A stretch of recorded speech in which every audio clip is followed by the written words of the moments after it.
Death Must Die Early Access Review, my fair review. So I decided to check what's the fuss about Death Must Die and why this game in its early access sits down at stunning 95% positive reviews. What's the deal? So here I am giving you a review after only 4 hours of game time. Trust me, it was enough. Let's go.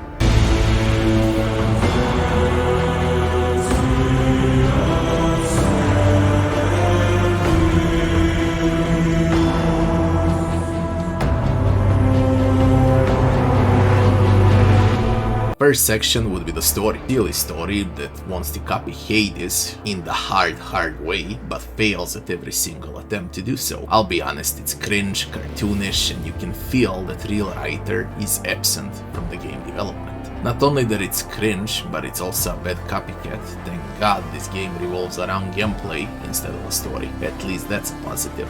4 out of 10 for the story. This is not gonna get any better, it can only get worse. Next section would be game bugs and optimization. No bugs, no glitches, no crashes, perfect optimization, and I can already tell how this will be one of those mega smooth releases in the future. If early access is like this, then the game promises a lot for the full release. 10 out of 10 for game bugs and optimization. Next would be game time. I said I only played 4 hours to finish the game once. No upgrades, just me trying to rush early access down as fast as I could and finish with the main boss. It took me only 3 attempts to finish it.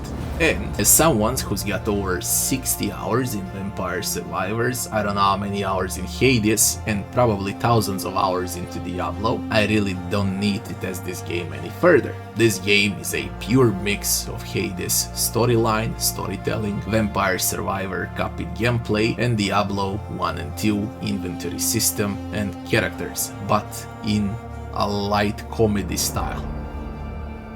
It will be a bang for your buck. I mean, $5 for early access that will add at least 30 to 100 hours worth of smooth gameplay is more than a good deal.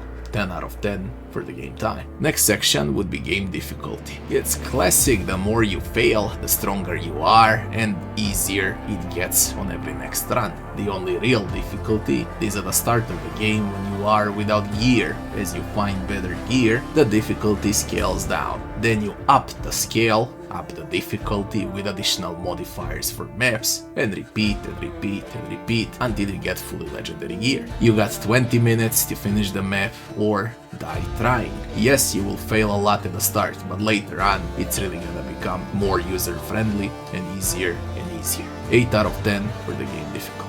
It depends how much you play, not that much from skill, but how much time you plan to invest into this roguelite. Next section would be maps and graphics. Ungrateful to rate one map only in the entire early access, but I will rate graphics. This is a better looking Vampire Survivors with 20 times less content. That's what it is in short.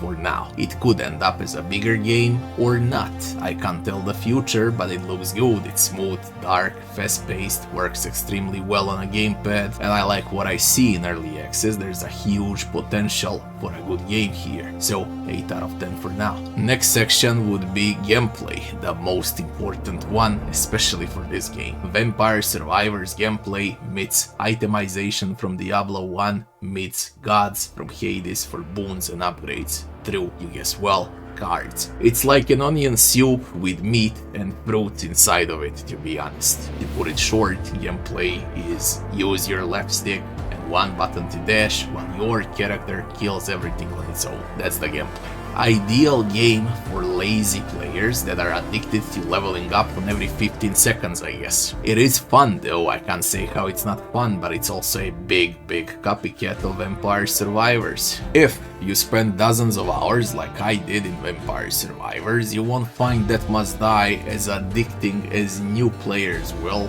that never played Vampire Survivors before. I found it, how should I put it, repetitive. I already seen this. That's the word, been there, done that, and now with darker and better graphics on. If I don't see more buttons and more innovation in the game and in the genre, I just can't give a pure copycat a 10 out of 10 like I did with Vampire Survivors. This is 7 out of 10 because it's really brutal how much was copied from Vampire Survivors here. Next section would be leveling and itemization. Level after level after level in a never-ending loop of levels. It takes more time to pick the right spell card to level up than to actually reach a new level during gameplay. Yes, that's the truth. You'll stare at leveling screen more than in the actual game and the actual gameplay. Non-stop leveling happens. Developers, they tried to innovate genre a bit with addition of Diablo-like inventory, and frankly that can only backfire in the end, cause now difficulty is scaling from items as well as with leveling, which will limit options you have during the actual run, like in Vampire Survivors. Now you need to optimize your build through gear instead of just optimizing through cards. Anyways, it's early to tell and I don't know what they're gonna do for the full release. The game is very early in the development. There's a full year ahead of us of patching and whatnot, so let's just wait and see. For now, leveling and itemization is satisfying enough. Not diverse enough, but satisfying enough. 7 out of 10. Next section would be Npcs and Enemies. It's a disaster. It's a dark game with silly writing, a wannabe comedy in return, but then I can't take a single character seriously here.